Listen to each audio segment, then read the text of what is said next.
In the heart of the savannah, where the baobab trees stretched their ancient limbs toward the endless sky and the red earth bore witness to countless generations, there existed a village called Mabala.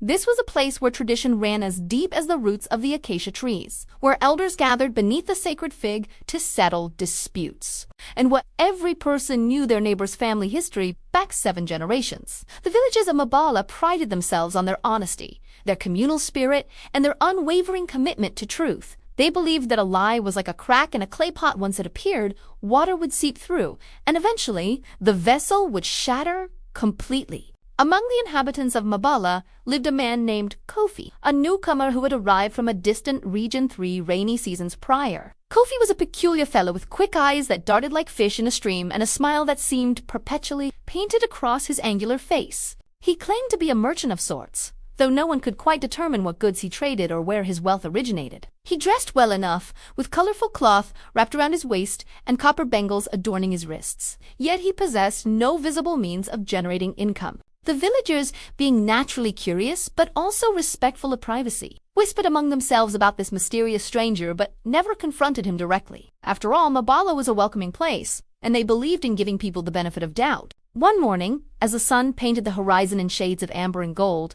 Kofi appeared in the village square carrying a large woven basket covered with a checkered cloth. He set the basket down with great ceremony beneath the spreading branches of the marketplace mango tree and rang a small brass bell that he produced from his cloth bag. The sound pierced the morning air, summoning villagers from their huts and compounds. Women balancing water pots on their heads paused mid. Farmers preparing their tools for the day's work in the fields set down their hoes. Children playing with carved wooden toys abandoned their games and rushed toward the gathering crowd. Even old Baba Mansa, who rarely left his compound except for important village meetings, shuffled forward on his walking stick to see what commotion Kofi had created.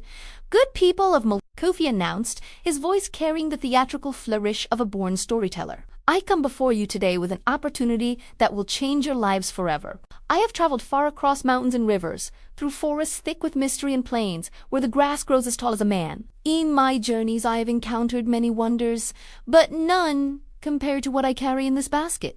He paused dramatically, allowing the anticipation to build like storm clouds gathering before the rains. The villagers leaned forward, their curiosity piqued. Even the normally skeptical market women who sold vegetables and dried fish found themselves drawn into Kofi's performance with a flourish worthy of a magician revealing his greatest trick. Kofi whisked away the checkered cloth to reveal dozens of eggs nestled in soft grass bedding. But these were no ordinary eggs. Each one gleamed with an otherworldly luster, their shells displaying subtle patterns that seemed to shift and shimmer in the morning light. Some appeared to have faint golden veins running through them like rivers of precious metal. Others bore silvery marks that resembled ancient symbols or the tracks of celestial beings. The eggs were larger than chicken eggs, but smaller than those of geese, and they emanated an inexplicable sense of importance, as if they contained something far more valuable than mere yolks and whites. "Behold," Kofi proclaimed, raising one egg high above his head so the sunlight could illuminate its mysterious surface. "These are no common eggs, my friends. These are the legendary eggs of the Impemba bird, a creature so rare that most people live their entire lives without ever glimpsing one. The Impemba dwells in the highest mountains where eagles fear to soar, in caves behind waterfalls that cascade from heights that make even the bravest hunters dizzy. This bird appears only once every 7 years, and its eggs possess properties that defy explanation." The crowd murmured with a mixture of fascination and uncertainty. Old Baba Mensa stroked his white beard thoughtfully, his weathered face creased with contemplation. A young farmer named Kwame called out, "What properties do you speak of? Stranger, what makes these eggs so special?" His question echoed the thoughts of everyone present, and all eyes turned to Kofi for an answer. Kofi smiled that perpetual smile of his and gently placed the egg back in the basket before addressing Kwame directly. "Ah, my friend, that is the question, isn't it? The properties of these eggs are numerous and extraordinary. First, and most importantly, whoever consumes one of these eggs will find their fortunes multiplied tenfold within the span of one full moon. Farmers will see bumper harvests even in drought years. Traders will find their goods sought after by wealthy merchants from distant cities. Hunters will track game with supernatural accuracy. But that's not all. He paused again, savoring the rapt attention of his audience, like a man savoring palm wine. These eggs also grant protection from misfortune. Illness will flee from your household. Accidents will avoid you as water avoids oil. Even disputes with neighbors will resolve themselves in your favor. A woman named Ama, who ran a small shop selling cloth and household items, stepped forward with her hand raised. If these eggs are so powerful and valuable, why would you sell them to us? Why not keep them for yourself and enjoy these wonderful benefits?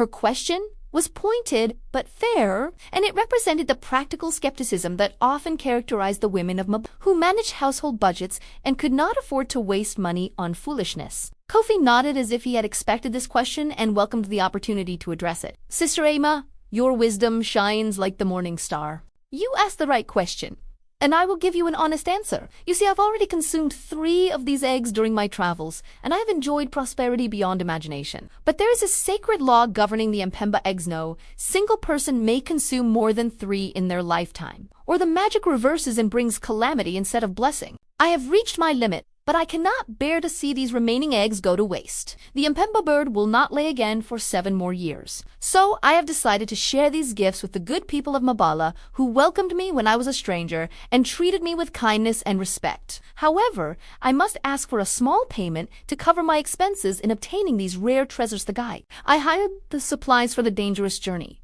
The offerings required at the sacred caves. Each egg costs only 10 cowrie shells or their equivalent in grain or goods. 10 cowrie shells was not an insignificant sum in Mabala, but neither was it an unreasonable price for something that promised to multiply one's fortunes tenfold and ward off misfortune. The villagers began talking among themselves in small clusters, debating the merits of Kofi's offer. Some were immediately convinced, already calculating how they might scrape together the payment. Others remained cautious, their natural skepticism warring with their desire for improved circumstances. Life in Mabala was good, but it was not easy. Droughts came and went. Crops sometimes failed. Children fell ill. Tools broke. Roofs leaked. The promise of protection and prosperity was deeply appealing to people who worked hard every day yet still worried about tomorrow. Kwame the farmer was the first to step forward. He had experienced a difficult season, with locusts decimating his maize crop and his wife recently giving birth to their 4th child. The prospect of guaranteed harvests and household protection was too enticing to resist. He counted out 10 cowrie shells from the small leather pouch he kept tied to his waist and handed them to Kofi. "We'll take 1 egg," he declared, his voice firm despite the nervous tremor in his hands. Kofi received the payment with a solemn bow, selected one of the more impressively marked eggs, and placed it carefully in Kwam's cupped palm. "May fortune smile upon you and your family," he intoned, and Kwame hurried home, clutching his purchase as if it were made of the finest glass. The dam had broken. Within hours, nearly every household in Mabala had purchased at least 1 Mpemba egg, with some of the wealthier families buying 2 or even 3. Ama the shopkeeper bought 1 for herself and 1 for her elderly mother. A young couple planning their wedding purchased 1 together, pooling their savings in hope of starting their married life under favorable stars. Even Baba Mensa, who prided himself on his wisdom and usually remained above such excitement, eventually shuffled forward and exchanged a carefully counted stack of cowrie shells for 1 of the mysterious eggs. Only a handful of the most stubborn skeptics refrained, including a metal worker named Jabari, who grumbled that if something seemed too good to be true, it usually was. But Jabari's warnings fell on deaf ears in the face of collective enthusiasm. That evening, as cooking fires sent smoke signals into the darkening sky, the village was alive with anticipation. In compound after compound, families gathered to discuss how they should consume their precious Mpemba eggs. Some debated whether to cook them or eat them raw, though Kofi had conveniently failed to provide specific instructions. Others wondered if the entire family should share 1 egg or if it should be consumed by the household head alone. Kwame's wife prepared a special meal, frying the egg with precious palm oil and herbs, and the whole family watched with bated breath as Kwame took the first bite. He chewed thoughtfully, his expression revealing nothing, before swallowing and declaring, "It tastes like engegi, perhaps a bit richer than normal." His wife and children shared the rest, each taking their portion with reverence, as if participating in a sacred ritual. The following morning, Mabala awoke with renewed energy and optimism. Farmers headed to their fields expecting to see miraculous growth. Traders arranged their wares, anticipating an influx of wealthy customers. Mothers checked their children for signs of supernatural health and protection. But as the days passed and 1 week turned into 2, a strange reality began to settle over the village. Nothing had changed. Crops grew at their normal pace, neither faster nor slower. Business continued as usual, with the same regular customers making the same regular purchases. Children caught the same minor illnesses they always had. Tools still broke. Roofs still leaked. The promised tenfold multiplication of fortunes remained conspicuously absent. At first, the villagers made excuses. Perhaps the magic took time to manifest. Perhaps they needed to be patient. Perhaps they weren't recognizing the blessings because they came in subtle forms. Kwame convinced himself that the fact his newest child had fallen ill, yet was evidence of the egg's protective power. Conveniently ignoring that the baby was healthy and robust to begin with, Emma persuaded herself that a slight increase in cloth sales was the beginning of the promised prosperity, though she had to admit the increase was modest and could easily be attributed to normal market fluctuations. Even skeptical Jabari Ez's decision to abstain began to seem foolish to him as he watched his neighbors walking around with confident smiles, assured that their fortunes were about to change. But as the full moon came and went, the very full moon that Kofi had specified as the time frame for the magic to fully manifest, and still nothing remarkable had occurred. Whispers of doubt began circulating through Mabala like morning mist. The whispers became murmurs. The murmurs became open conversations, and the conversations eventually became a village-wide reckoning with an uncomfortable truth. They had been deceived. The eggs had been ordinary eggs, probably from Kofi's own chickens or purchased cheaply from a neighboring village. The mysterious markings that had seemed so supernatural were likely achieved with simple natural dyes, or perhaps were nothing more than tricks of light and communal imagination. The legend of the Mpimba bird, the sacred caves. The 7-year cycle of it had been an elaborate fabrication, a story spun by a clever man who understood human nature better than most. The realization spread through the village like wildfire through dry grass. Anger replaced hope. Shame competed with outrage. How could they have been so gullible? How could an entire village of reasonably intelligent people have fallen for such an obvious scam? They had prided themselves on their wisdom, their communal decision-making, their commitment to truth, and yet they had handed over their hard-earned cowrie shells and precious grain for nothing more than regular eggs dressed up with theatrical presentation and false promises. A village meeting was called immediately, with the elders gathering beneath the sacred fig tree and summoning every adult member of the community. Baba Mensa, despite his advanced age and his own participation in the deception, took his place at the center of the gathering. His face was grave, the lines on his forehead seeming deeper than before. "We have been fooled," he announced, his voice carrying the weight of both authority and humility. "Kofi has taken advantage of our hospitality and our hope. We must find him and demand restitution." But even as he spoke these words, everyone present knew what they would discover. Several young men were dispatched to Kofi's dwelling, a modest hut on the outskirts of the village that he had rented from a widow. They returned within the hour with the news that everyone had dreaded but expected. Kofi wanted. His few possessions had been packed, his rent paid through the end of the month with a handful of the very cowrie shells he had collected from the villagers, and he had vanished as mysteriously as morning dew under the harsh sun. The village descended into a period of bitter introspection. Arguments erupted between neighbors about who had been most foolish. Families quarreled about wasted resources. The few skeptics who had refrained from purchasing eggs, including found themselves in the uncomfortable position of being simultaneously vindicated and resentful. "I tried to warn you," Jabari said more than once, though his words brought no comfort to those who had lost money, and his smug tone didn't help matters. The communal spirit that had always characterized Mabala began to fray around the edges. Trust, that precious commodity that had bound the village together for generations, had been damaged by Kofi's deception and their own collective gullibility. But it was old Baba Mensa who eventually steered the village toward healing and wisdom. One evening, as the sun set in spectacular fashion, painting the sky in purples and reds that seemed almost apologetic in their beauty, he called another meeting beneath the sacred fig. This time, however, his message was different. "My children," he began, using the term of endearment that acknowledged his role as elder and teacher, "we have suffered a great embarrassment. We have been deceived and robbed. But I ask you now, what have we truly lost?" The question hung in the air like smoke. Kwame spoke up first. "We lost our cowrie shells, our grain, our dignity." Others murmured in agreement, cataloging their losses with bitter precision. But Baba Mensa shook his head slowly. "Did we lose our fields? No, they still grow crops. Did we lose our families? No, they still surround us with love. Did we lose our skills, our knowledge, our ability to work? No, all of these remain. What we lost was money and pride, and I would argue that what we gained in return may prove more valuable if we are wise enough to recognize it. This unexpected perspective caused confusion. How could anything gained from such humiliation be valuable? Baba Mensa continued, his voice gaining strength. We have learned that hope can make us blind. We have learned that when something seems too good to be true, we must examine it more carefully before parting with our resources. We have learned that a smooth tongue and a compelling story can bypass even our better judgment if we are not vigilant. But most importantly, we have learned these lessons together as a community. Not one person can point fingers at another because nearly all of us were equally deceived. Our shame is shared, and therefore it is lighter. Our lesson is collective, and therefore it is stronger. He paused to let his words settle before delivering his final point. I propose that we create a new tradition in Mabala. From this day forward, whenever anyone comes to our village with promises that seem extraordinary, we will gather as a community to discuss these promises before anyone parts with their money.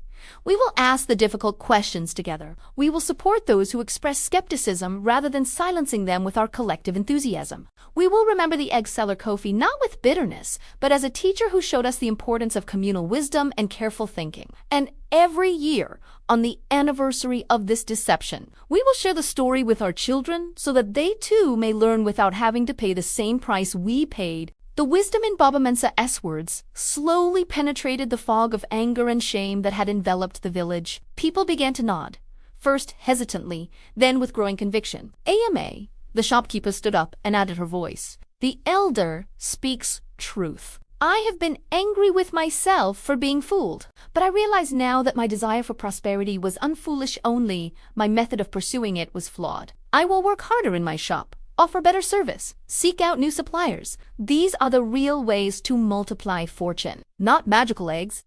Others began sharing similar epiphany, each person extracting their own lesson from the collective experience. Jabari, the metalworker, who had maintained his skepticism throughout, surprised everyone by standing and confessing his own failing. I too have something to learn from this, he said, his voice unusually humble. I was right to be skeptical, yes, but I was wrong in how I expressed it. I mocked those who believed rather than trying to truly convince them with reason and evidence. My smugness now, when I should be helping my neighbors heal, shows that I value being right more than I value our community. I too must change. This unexpected admission from the village's most stubborn skeptic broke down the last walls of defensiveness, and people began to genuinely forgive themselves and each other. In the months and years that followed, the story of Kofi and his magical eggs became legendary in Mabala and eventually spread to neighboring villages as well. Parents told it to children as a cautionary tale about critical thinking and the dangers of gullibility, but they also told it as a story about community resilience, about how a group of people can transform a negative experience into collective wisdom. The tradition that Baba Mensa proposed was indeed implemented, and it proved its value numerous times over the years.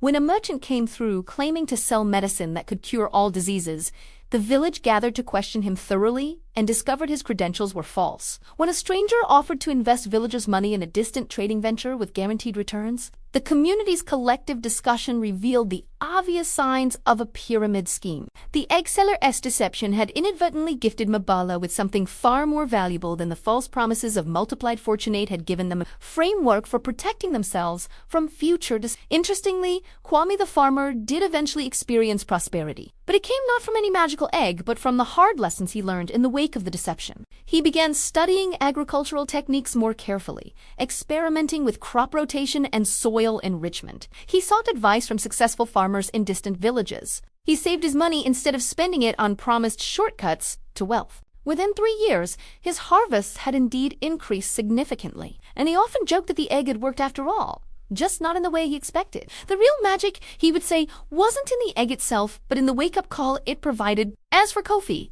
he was occasionally spotted in distant markets and villages, always selling something new, always with an elaborate story to tell. Word of his egg-selling scheme had spread, making some communities warier. Though he apparently found new variations on his confidence games to exploit the hopes and dreams of unsuspecting people, some in Mabala wondered if he ever felt remorse for his actions. Others debated whether he was truly evil or simply a desperate man using his only talent, storytelling and persuasion, to survive in a harsh world. Baba Mensa, when asked his opinion, would simply say, Kofi is Kofi, and we are Mabala. His choices are his own to live with. Our responsibility is not to judge him, but to ensure his choices don't victimize us again. The sacred fig tree where the village gathered for important meetings eventually became known as the Tree of Clear Sight, a name that commemorated the clarity that emerged from their collective deception. Young couples planning their weddings would sometimes visit the tree to make vows of honesty with each other. Traders launching new ventures would pause beneath its branches to examine their plans for flaws and over-optimistic assumptions. Even children playing games nearby would sometimes invoke the spirit of the tree when they suspected someone of cheating,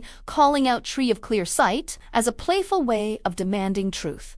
Years later, when Baba Mensa finally passed away at a great age, his funeral became an opportunity to recount the many stories of his wisdom, and the tale of the egg seller featured prominently. The new generation of elders who assumed leadership roles after him continued the traditions he had established, understanding that the strength of a community lies not in never making mistakes, but in how it responds to and learns from those mistakes. The story was eventually written down by a visiting scholar who collected folk tales from various regions, and it spread even further, becoming a parable told in distant lands about the importance of critical thinking and community wisdom. In the end, the egg seller Kofi had indeed changed the village of Mabala forever, though not in the way he had promised. He didn't multiply their fortunes or protect them from misfortune through magic. Instead, he gave them something more durable, a shared experience that bonded them more tightly together, a cautionary tale that protected future generations from similar scams, and a framework for collective decision-making that served them well in all aspects of village life. The villagers never recovered their cowrie shells and grain, but they gained wisdom that proved far more valuable than any amount of currency. And sometimes, when elderly villagers sat around evening fires telling stories to their grandchildren, they would smile while recounting the tale of the egg seller. The children would laugh at the foolishness of their ancestors, never imagining they could fall for such an obvious trick. And the elders would exchange knowing glances, for they understood what the children would learn in time. That wisdom often comes at a price, that hope can cloud judgment, and that the most valuable lessons are usually the ones that cost us something to learn. The egg seller's deception had been a bitter medicine, but it had healed a deeper illness of complacency, of unexamined trust, of individual decision-making without collective wisdom. And for that, in their own way, they were almost grateful.